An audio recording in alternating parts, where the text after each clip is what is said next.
सेवानिवृत्तीच्या हार्दिक शुभेच्छा. रवीचं आणि आमचं नातं म्हणजे रवी जरी त्याचा बेसिक जरी क्लार्कचा असला तरी तो आमच्यामध्ये असायला, म्हणजे आम्ही ट्रान्सपोर्ट आम्ही सगळं एकत्र. आम्ही कधी त्याला असं आम्हाला वाटलं नाही की ड्रायव्हर आहे आणि त्यांनी कधी आमच्याबरोबर. आणि मी सुरुवातीला जेव्हा गाडीवर बदली म्हणून यायचो अटेंडंट, तेव्हा मला रवी, बाळू, गवई यांनी खूप मदत केली, खूप सांभाळून घेतलं. रवी म्हणजे कसं त्याचा स्वभाव कसा माहिती, तुम्ही फुलांचा व्यक्ती आणि वल्ली वाचलं असेल. व्यक्ती आणि वल्लीमध्ये फुलं तिची पात्र आहे ती कशी असतात, मिश्किल असतात, खोडकर असतात, हसरी असतात, तेवढीच लोकांना मदत करणारी पण असतात. हे सगळे गुण येत आहे, हे सगळे गुण आमच्या रवीमध्ये. म्हणजे आमचे जो क्लासफोर आहे ते आमचे फुलांची पात्र आहेत सगळी व्यक्ती आणि वल्लीमध्ये. तर रवीचं मला सांगायचं की रवी सांगतात की हे जे लीला येते 9 ते 5 हे चुकीचं आहे. रवीने सकाळी 4 ते रात्री 8 अशी ड्युटी केलेली आहे. कधी कधी 12 वाजता पण तो घरी गेलेला आहे. सगळ्यात लवकर येणारा आणि सगळ्यात उशिरा जाणारा कोण असेल आपल्या शाळेमध्ये तर तो रवी आहे. त्यांनी मुलांसाठी खूप त्यांनी कॉम्प्रोमाइज केलं. मी जेव्हा इथे ग्रीटिंग कार्डला आलो तेव्हा त्याचा काहीतरी भाऊ कोणतरी एक्सपायर झाला होता, वर्णीला राहिलं तसं. कारण तेव्हा सहज असे ड्रायव्हर उपलब्ध होत नव्हते. तेव्हा तो सकाळी शाळेत आला, मुलांना सोडलं, तो गेला, सगळे कार्य करून परत आला. असं कोणी करत नाही. आणि रवीने जशी, रवी म्हणजे रवीसाठी ड्रायव्हिंग हे पॅशन होतं, पॅशन. तो करायचं म्हणून त्याने काम नाही केलं, ड्रायव्हिंग करायचं म्हणून नाही केलं, त्याचं गाडीवर प्रेम होतं. तर मी तर असं म्हणेन की वैदिकपेक्षा त्याचं गाडीवर जास्त प्रेम आणि म्हणजे गाडी नुसतं चालवून नाही, गाडीतला कुठला पार्ट कसा बदलायचा किंवा कुठल्या पार्टमुळे कशी गाडी चालते हे फक्त त्याला माहिती होतं. बाकी कुठल्या ड्रायव्हरला त्याच्याबद्दल ज्ञान नव्हतं. आपण जी गाडी चालवतो त्याबद्दल पूर्ण ज्ञान असणं आवश्यक आहे आणि ते रवीला होतं. आणि आम्ही जेव्हा अँटोपीला होतो तो बाबा आतमध्ये, मी, रवी, तिथे आमची तिकूट होतं. मला वाटते वंदना पण तेव्हा तिकडेच होती ना अँटोपीला. आणि असं मानसिक ताण मला खूप असायचं त्या काळी, तो समजला का ते.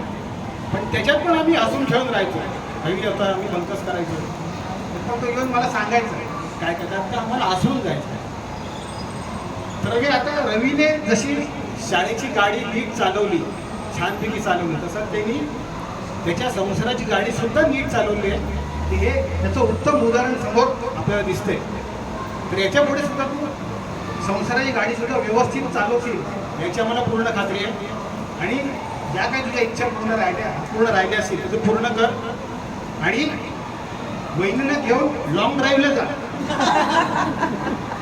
तिला तो म्हणू शकतोस की आज मेरी गाडी में बैठ जाए, लॉन्ग ड्राइव जाएंगे, फुल स्पीड जाएंगे, कहीं रुकेंगे ना हम, गाना बजाना खाना पीना गाडी में होगा सर.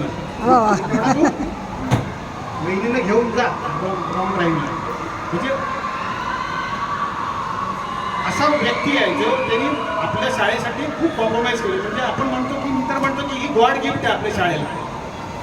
त्यांनी काम करायचं म्हणून नाही केलं, पूर्ण आपलं समर्पण दिलंय. रवी तुला सेवानिवृत्तीच्या खूप खूप शुभेच्छा. आणि तुझे जे काही PF आणि जे काय आपलं पेन्शन आहे ती लवकरात लवकर मिळव अशी मी समाज कल्याणकरणी प्रार्थना करतो. रवीने आजपर्यंत सगळ्यांसाठी गाणी गायली, आज मला त्याच्यासाठी गाणं गायचं. वा वा वा. दिए जलते हैं, फूल खिलते हैं, बड़ी मुश्किल से मगर दुनिया में दोस्त मिलते हैं, दिए जलते हैं. जब जिस वक्त किसी का हार जुदा होता है, कुछ ना पूछो यारो दिल का हाल बुरा होता है. दिल पे यारों के जैसे दिए जलते हैं, हाँ हाँ हाँ दिए जलते हैं. दौलत और जवानी एक दिन हो जाती है। सच कहता हूँ यारो दुनिया दुश्मन हो जाती है।